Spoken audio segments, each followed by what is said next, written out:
मेरा पत्रकारिता जीवन मेरठ से शुरू हुआ।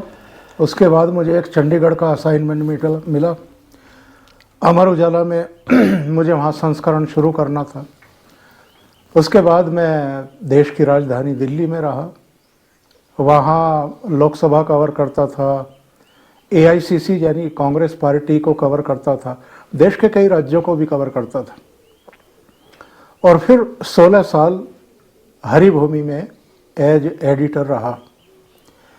शहरों का जिस तरह का जीवन है और जैसे जीवन में हम रहने को अभिशप्त हैं, उसके बाद जब मैं यहाँ कल आया तो मैंने अपने साथियों से कहा कि कहीं अगर नरक है तो जहाँ हम रह रहे हैं, और कहीं अगर धरा पर स्वर्ग है तो वो यहाँ है जहाँ हम आए हैं।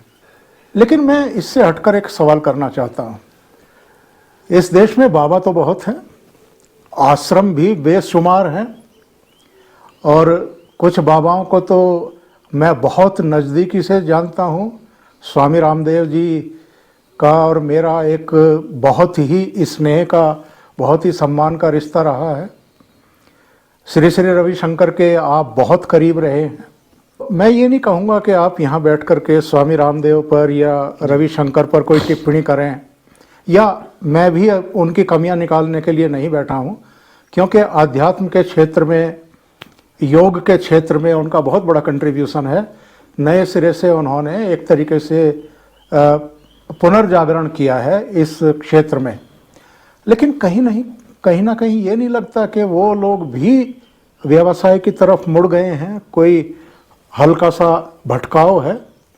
तो जब आप इतना बड़ा अध्ययन करने के बाद यहाँ आए हैं, इस आश्रम की स्थापना की है, तो क्या आता है दिमाग में कि जिनका काम एक्चुअल में देश को, काल को, समाज को वास्तव में एक दिशा देने का होना चाहिए, और वो दिशा उन्होंने दी भी है, कंट्रीब्यूशन भी उनका हुआ है, लेकिन बाद में कहीं हल्का फुल्का हमें लगता है कि व्यवसाय की तरफ बढ़ गए।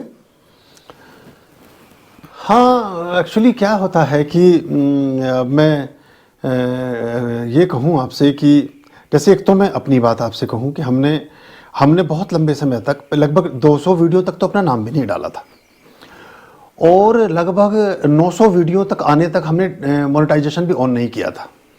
फिर कुछ लोगों ने सुझाव दिया, फिर गूगल से भी कई बार ईमेल आई कि उसका कुछ भाव इस तरह का था कि आप हमारे लिए क्या उपयोगी हैं, जब आप हमारे प्लेटफॉर्म को तो यूज़ करते हैं लेकिन हम इस पर ऐड नहीं चला सकते हैं। हम वो भी नहीं चलाते थे। हमारे आश्रम में कोई आपको दान पात्र कहीं रखा हुआ नहीं मिलेगा, कोई रसीद बुक कभी मिलेगी नहीं। हम किसी आदमी से कोई शुल्क किसी प्रकार का लेते नहीं। हम किसी से किसी प्रकार का, कोई अपने आप बहुत सी चीज़ों में मदद करते हैं तो एक अलग बात है, लेकिन हम वो उसको करते नहीं हैं। कोई चीज़ हमने दुनिया अभी तक कभी बेची नहीं, और ना भविष्य में कभी बेचेंगे। हमने बहुत सारे विषयों पर बोला है, उसे बोलने के बाद उनसे संबंधित सामग्री को अगर हम बेचने लगे तो मैं समझता हूँ 10 से 20 लाख रुपए महीना की हम सेल कर सकते हैं, और उसमें 5 लाख रुपए, 4 लाख रुपए, कम से कम औसत बता रहा हूँ आपको, 5-4 लाख रुपए महीना हम कमा सकते हैं। लेकिन मैं अब से 17 साल पहले जब मुकेश अंबानी का एडवाइजर था, उसमें मुझे 2.25 लाख रुपये प्राप्त होते थे। इसके अलावा हम कंपनी रन करते थे, 5 लाख के करीब टर्नओवर उसका भी था। खूब पैसा, मतलब खूब अच्छा पैसा था, चूंकि किसी तरह से हमें खर्चा कुछ था नहीं, तो हमें लगता था कि पैसे की भी कोई बहुत उपयोगिता कहीं है नहीं। अब बात करते हैं इनके जो व्यवसायीकरण हुआ है। व्यवसायीकरण जैसे एक बात ये हुई कि परमात्मा ने मुझे एक जर्नलिस्ट बनाया। मुझे जो मेरे रंग मेरी तस्वीर में भरे, वो इसलिए भरे कि कल को मैं इन रंगों का शिकार ना हो पाऊंगा कभी।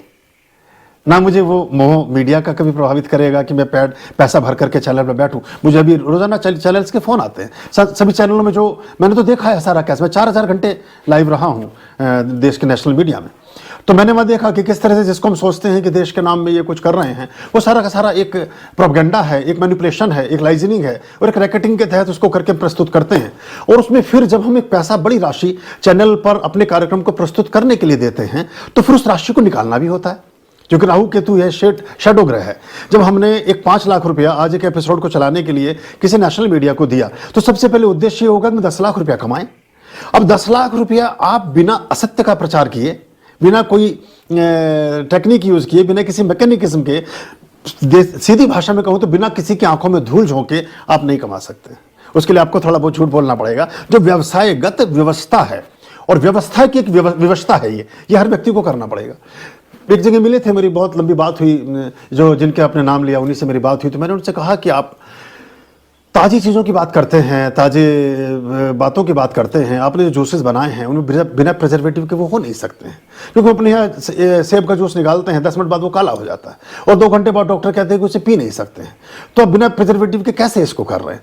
तो एक तो ये एक बड़ी मुश्किल बात हो जाती है कि जिस विद्या के जिस बात के लिए आप चले, आप उससे भटक जाते हैं। सबसे बात एक और बहुत महत्वपूर्ण, जो शायद मैं आपसे कहूँ, आप उसे चाहे प्रसारित करें चाहे ना करें, या आपसे तो कह ही सकता हूँ इस बात को, क्योंकि आपका और मेरा 35 सालों का लगभग संबंध है। बिल्कुल। और ये एक बड़ा संबंध होता है। 35 सालों की यात्रा एक बड़ी यात्रा होती है, जिसमें हम कुछ भी बात करें तो उस बात के कोई पूर्वाग्रह नहीं होते या उसके देयरफॉर नहीं होते कि हम किसी वजह से कह रहे हैं। कोई भी चाहे आध्यात्मिक गुरु है, चाहे वो योग गुरु है, चाहे वो कुछ भी है, वो एट द लास्ट मोमेंट समाज को संदेश क्या देकर जाना चाहता है कि एनी हाउ जैसे मर्जी आप मल्टी मिलियनर हो जाएं, तो फिर तो अडानी में, अंबानी में, दमानिया में, सिंघानिया में, हिंदुजा में और कहूँ तो आपका विजय माल्या में और सुरेश कलमाड़ी में फ़र्क ही क्या रह गया? क्योंकि सबसे लास्ट में जो आपका संदेश दुनिया को गया वो ये गया कि इतने 1000 करोड़ की संपत्ति आपने खड़ी की। ये नहीं गया कि कितने 1000 लोगों के हृदयों को परिवर्तित करके आपने जीवन की संचेतना का विस्तार किया, आपने कितने लोगों के हृदय को रूपांतरित किया, कितने लोगों के जीवन को बदला। और आपने पतंजलि का जो अष्टांग सूत्र है, 5000 वर्ष से विद्यमान है, 2000 वर्ष से हमारी प्रैक्टिस में है, आपने क्या उस सूत्र में एक भी सूत्र मौलिक रूप से जोड़ा जो आप जोड़ सकते थे? नहीं जोड़ा। वो आपका सबसे बड़ा लैक है। आपने ध्यान में, अध्यात्म में, जीवन दर्शन में अपना ऐसा क्या योगदान दिया कि जब देखिए, जो राम हो, बुद्ध हो, कृष्ण हो, महावीर हो, जो पैदा है नपैद भी होंगे, जिसने जन्म लिया है मृत्यु को उपलब्ध होगा। जब आप जाएंगे तो आपका सिग्नेचर किस चीज पर होगा? क्या छोड़कर जाएंगे आप योग गुरु कहलाते हैं या आप जो भी जिसके भी गुरु कहलाते हैं, उस गुरुता के क्षेत्र में आपके नाम की यूएसपी क्या होगी? आपकी मौलिकता हम किस चीज पर लिखेंगे कि ये आपका योगदान दुनिया को रहा? तो आपने जैसे बड़े बड़े उद्योगपति आज थे कल चले गए, ऐसे ही आपका हो जाएगा। कुछ नहीं, मतलब ये बड़ी वैसी बात है, बड़ी क्षमापूर्वक मैं इस बात को निवेदन कर रहा हूं इस बात का, लेकिन सत्य यही है। तो आपने लोगों को प्रेरणा किस बात की दी कि जैसे मर्जी करो, जो मर्जी प्रचार करो, जैसी मर्जी चीजें आप करो, उनमें बहुत सारी चीजें ऐसी हैं कि जो शुद्धता में नहीं है। मैं बड़ी विनम्रता से इस बात को कह सकता हूं, क्योंकि मैं उसको इस्तेमाल करता हूं और मेरे पास इस्तेमाल करने की मैंने 20 वर्षों में उसको देखा है। बहुत सारी चीजें शुद्ध नहीं है। तो आप भी तो उसी, मतलब आप नकटों से लड़ने चले और अपनी भी नाक कटा बैठे। आप चूंकि नकटों को जीतना था, उनके आपने राजा बनना था, तो ये आपकी विजय नहीं है, ये पराभव है, ये पराजय है। ये देखने में तो सब कुछ ठीक लगता है, लेकिन ये इसका कोई कालखंड के अस्तित्व पर इसका कोई बहुत बड़ा उपादेयता नहीं होगी, इसका कोई योगदान आने वाली पीढ़ियों के लिए नहीं होगा।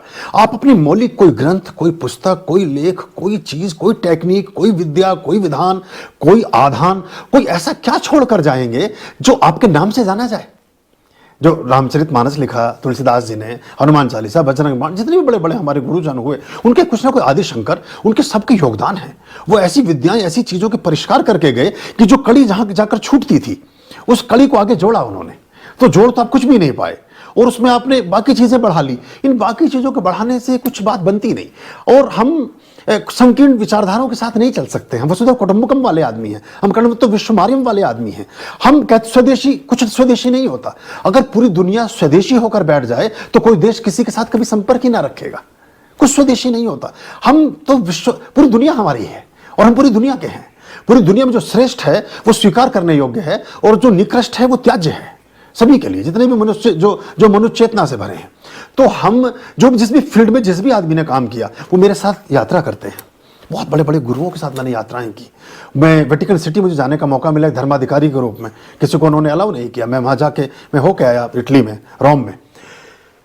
तो वो मुझे यात्रा में कहते हैं कि हम फंस गए, मैं नाम नहीं लूंगा किसी का, कि हम फंस गए और कहते तुम तो बहुत सुखी हो, कि हम मैनेजर बन गए हैं, हमें हर महीने 3 करोड़ का 2 करोड़ रुपए के चेक काटने होते हैं, तो हम उस व्यवस्था को बनाने के लिए बहुत सी ऐसी चीज़ों को स्वीकार कर रहे हैं जो हमें स्वीकार नहीं करनी चाहिए। हमें कभी पूजा पाठ का समय नहीं मिलता, हम कभी हवन नहीं कर पाते, हम कभी अपना स्वाध्याय नहीं कर पाते, हम एक पुस्तक नहीं पढ़ पाते, अपनी मर्जी का कभी भोजन नहीं खा पाते, अपनी मर्जी की नींद नहीं ले पाते, हम किसी भी तरह के आनंद के किसी भी वर्तुल से परे हैं। तो हम तो कभी कभी अपने आप से अकेले बैठ के सोचते हैं कि हम क्या करने आए थे और क्या हम करने लगे। देश में अभी जम्मू कश्मीर से एक बहुत बड़े गुरु हैं, बहुत बड़ा उनका आश्रम है, वहाँ 100 एकड़ में है। वो बेचारे रोने लगे मेरे पास आकर के, उन्हें वो अंक देखते हैं वीडियो पर, तो वो बोले कि हम तो चले थे, हम भी अध्यात्म में चले थे, तो लेकिन अब हमें लगता है कि हम सिर्फ किराएदारों की रसीदें काट रहे हैं। एक हरिद्वार के आश्रम चलाने वाले आए, वो सब अपना आश्रम हमें देना चाहते हैं, और वो उनसे भी बात चल रही थी, तो मैंने उनसे कहा कि हम भी उतना ही करेंगे जितना हम कर सकते हैं, हम ज़्यादा पैर नहीं फैला सकते, मेरा कंसेप्ट एकदम क्लियर है। तो वो बोले कि हम कुछ भी नहीं कर रहे हैं अध्यात्म धर्म के मामले में, किराएदारों को रसीदें काट रहे हैं, मुकदमेबाजी में उलझे हुए हैं, बाकी कामों को कर रहे हैं। और अगर ये नून तेल लकड़ी अचार मिर्ची अदरक और हल्दी ही बेचना था तो ये तो बिक ही रहा था, और इस पर आप संचेतना और जागृति दुनिया को देते। आप लोगों को एक पुरानी कहावत है अंग्रेजी में कि आप मछली खिलाइए मत, मछली पकड़ना सिखाइए। आप लोगों को इस बात की शिक्षा देते कि शुद्धता को कैसे परिभाषित करें, शुद्धता को कैसे परखें, कैसी चीज़ों की प्योरिटी को हम पहचान पाएं, तो बच्चा खुद ही एग्जामिनर बन सकता होता। हर गांव में छोटी छोटी चीज़ों का विकास और उद्धार होता, बजाय इसके कि हम सिर्फ अपने टर्नओवर और अपनी ही चीज़ों की व्यवस्था में और अपनी बातों में लग गए। तो मुझे ऐसा लगता है कि जो मूल पथ था, जो मेन ऑब्जेक्टिव होना चाहिए था गुरुओं का, उससे भटक गए वो। अच्छा, भटके इसलिए जितने भी ये मैं भटके किस लिए, इससे पहले एक चीज़ और कहूँगा कि जितने भी हमारे आध्यात्मिक गुरु इस काल के खंड को 2 महान हिस्सों में विभाजित कर सके, वो सब राजाओं के पुत्र हैं। राम हो, कृष्ण हो, बुद्ध हो, महावीर हो, सब परम समृद्धि में पले, परम समृद्धि में बढ़े, परम समृद्धि को भोगा, और उस भोग का स्वाद कसैला लगने के बाद फिर महान स्वाद की तरफ प्रेरित हुए। यानी कि एक महानतम चीजों को जीवन में भोग लिया, फिर लगा कि ये सब निरर्थक हैं, इनका कोई लेना देना नहीं है, और फिर वो परमात्मा के पथ पर अग्रसारित हुए। अभी जो परमात्मा के पथ पर अग्रसारित होने की बात लोग करते हैं, उन्होंने जीवन के स्वादों को भोगा ही नहीं है। किसी को वस्त्र लुभाते हैं, किसी को स्त्रियों में रुचि है, किसी को धन के टर्नओवर चाहिए, किसी को कुछ और हवाई जहाज और गाड़ियां, किसी को कुछ। तो ये अगर आपका टारगेट है तो ये तो किसी भी प्रोफेशनल आदमी का टारगेट भी है। जो भी एक आईटी स्पेशलिस्ट है उसका टारगेट भी यही है, जो किसी कंपनी में सीईओ है उसका टारगेट भी यही है। आप में उसमें फर्क क्या है? तो ये चूंकि उन्होंने वो जीवन का पक्ष जिया नहीं, बहुत प्रसिद्धि नहीं कभी पाई थी तो प्रसिद्धि पर लुढ़क जाते हैं, बहुत धन कभी नहीं देखा तो धन पर उलझ जाते हैं। लेकिन सबसे लास्ट में इनको आत्मबोध जरूर होगा कि हमने जो हम करने चले थे क्या हम कर पाए कि नहीं। एक तो वो बहुत बड़ी बात है। और अगर ये व्यवसाय आपको बिजनेसमैन ही बनना है तो बहुत अच्छे से बन सकते हो, फिर उसमें बाकी कामों का आवरण हमें नहीं ओढ़ना चाहिए। और शायद इसी की परिभाषा पाखंड है। अगर आप शास्त्र में किसी चीज़ की परिभाषा देखें, यानी कि आप मन वचन और कर्म से, आप बॉडी माइंड सोल से जो कर रहे हैं वो ना करके कुछ और करते हैं, तो वो सब पाखंड है, हिपोक्रेसी है। तो इसमें इसका बोध अगर हो जाए, ईश्वर करे इनको उसका बोध हो। और देखिए जितने भी जिनको सो कॉल्ड हम गुरुओं की श्रेणी में लेकर के उनका नाम लेते हैं, और जिनमें से बहुत सारे आजकल जेलों में बंद हैं, वो सब वही थे जिनका अध्यात्म से और बाकी चीज़ों से कोई लेना देना नहीं था। उन्हें कभी आपको एक मंत्र पढ़ते हुए नहीं देखेंगे, उनके यहाँ कभी कोई अनुष्ठान, कोई हवन, कोई हमारी जो पुरातन और सनातन और हमारी वैदिक और जो हमारी सांस्कृतिक सभ्यताएं और परिपाटियां हैं, उनको जल उन्होंने कभी दिया ही नहीं। तो वो तो कुछ और कर रहे थे, और ऐसी जगह जमावड़ा बड़ा इकट्ठा हो जाता। तो जैसे आपने कहा कि अपना आश्रम ऐसी जगह क्यों बनाया, हमारा इसके पीछे पूरा कंसेप्ट एकदम साफ है। हम बहुत भीड़ कभी नहीं चाहते, हम बहुत प्रसिद्धि कभी नहीं चाहते, हम बहुत प्रचार भी कभी नहीं चाहते। हमने, जैसे मैंने बताया कि हमारा कोई आपको कोई फ़ोन नंबर नहीं मिलेगा, हमारे 1300 अंक हैं, हमने किसी में भी ये लिखा ही नहीं है कि आप इस अंक को लाइक करें, किसी को बोला ही नहीं है, ना कभी बोलेंगे। क्योंकि मैं इसको भी, मतलब आप क्षमा कीजिएगा इस बात के लिए, पर मेरा मन ऐसा ही है।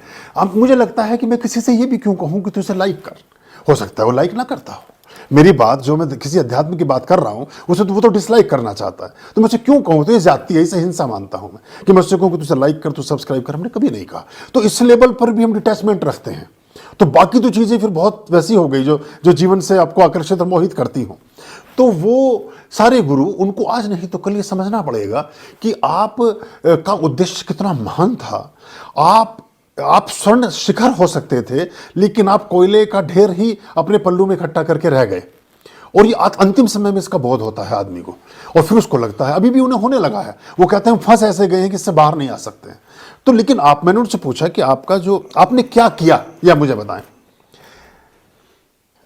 हम अगर 5 या 10 करोड़ रुपए निकाल करके बजट रख लें और हम कुछ नेशनल चैनल्स को लाइन अप कर लें, तो हम 2 से 3 महीने में देश के बहुत बड़े आध्यात्मिक गुरु हो सकते हैं, और हजारों लाखों हजारों लोगों को आसपास में जोड़ करके उनको सबको चला सकते हैं। लेकिन वो जो 5-10 करोड़ रुपए हम खर्च करेंगे उस सारे प्रोजेक्ट पर, उसका हमें 50 करोड़ प्राप्त भी हो जाएगा। लेकिन क्या हम ये प्राप्त करने के लिए इस क्षेत्र में आए थे? एक तो हमें ये समझना पड़ेगा।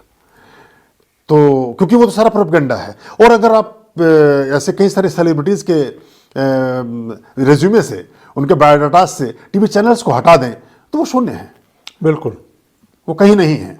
उनका प्रचार अगर आप समाप्त कर दें उनके जीवन गाथा से, तो वो कहीं भी नहीं है। तो वो तो एक प्रोपेगेंडा, जैसे फिल्म में हम किसी आदमी का परसेप्शन बनाते हैं, एक पर्सोना क्रिएट करते हैं, उस पर्सनैलिटी को प्रोड्यूस किया जाता है। तो राजकुमार आ रहे हैं मूवी में, तो पहले उनके जूते पर फोकस करेंगे, फिर उनका स्टाइल, तो आदमी को प्रभाव आने लगता है। तो वो सारा का सारा एक ऐसा प्रभाव है जो छलित हो जाता है कभी भी। तो ये आत्मबोध अगर इन लोगों को हो जाए तो बड़ा अच्छा काम, बहुत बड़ा योगदान इस देश के लिए हो सकता है।